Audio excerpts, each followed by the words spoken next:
ای انسانه، ته نه ځمکه سوری کولی شي او نه آسمان ته ختلی شي. ځینو کسانو ته ځان دومره ځواکمن، قدرتمن، قوتمن او زورور بریښي چې ګمان کوي هیڅ څوک به پر برلاسی نه شي، هیڅ څوک به تر ده زورور نه وي، هیڅ کله به چاته اړ نه شي، هیڅ کله به مریضي پر را نه شي او هیڅ کله به له چا څخه د څه غوښتلو هیله ونه کړي. دغه خلک د بېځایه غرور او لویۍ په مرض اخته دي. ځان ورته دومره لوی ښکاري چې پرته له ځانه بل څه په سترګو نه ویني. داسې ګوله خولې ته وړي چې تر ستوني یې نشي تېرولی.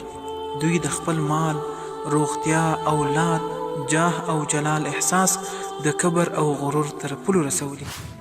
دا مغرور خلک چې د هر څه دوکه کړي په بر او پړسېدلي ګرځي، غټ غټ کېږي، له نورو سره په چلن کې د هغوی توهین کوي، خلکو ته په سپکه ګوري، په روغبړ او لاس ورکولو کې پوزه لوړه نیسي، د خلکو سپکاوی کوي، خلک حقیر ګڼي، پر حقوقو یې تېری کوي، د مال او قدرت په وجه ګناه او عصیان کوي. له بده مرغه دوی دا هېر کړي چې له ضعف او کمزورۍ حالته چا د قوت او ځواکمنۍ حالت ته رسولي، چا شته او اولادونه ورکړي، چا ژوند ورکړی، چا له صحت څخه برخمن کړی.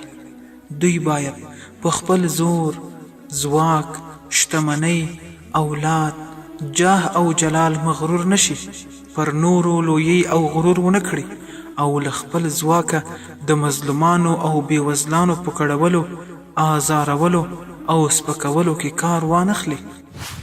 باید په دې وپوهیږي چې دا هستي داسې پالونکی رب لري چې د هر څه د پیل او پای پرېکړه کوي، هر څه د ده په واک کې دی، مړي ته ژوند او ژوندي ته مرګ ورکوي.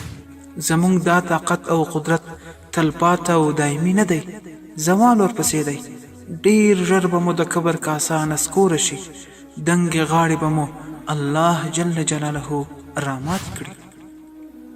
الله جل جلاله مغرور او متکبر انسان ته خبرداری ورکوي چې په خپل زور او ځواک مه غره کېږه، په خپل صحت او روغتیا مه نازېږه، په خپل جاه او جلال فخر مه کوه او په ځمکه کې په کبر او نخرو مه ګرځه.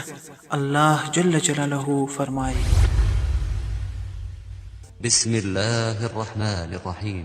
ولا تمش في الأرض مرحا إنك لن تخرق الأرض ولن تبلغ الجبال طولا. ژباړه: او په مځکه کې په کبر او نخرو مزه، ځکه ته خو نه ځمکه سوری کولی شي او نه په خپل لوړوالي کې د غرونو څوکو ته رسېدای شي.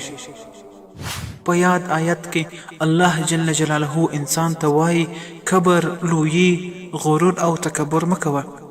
ځان تر نورو لوړ، غوره او ښه مه ګڼه، نورو ته په سپکه سترګه او تر ځان په ښکته مه ګوره.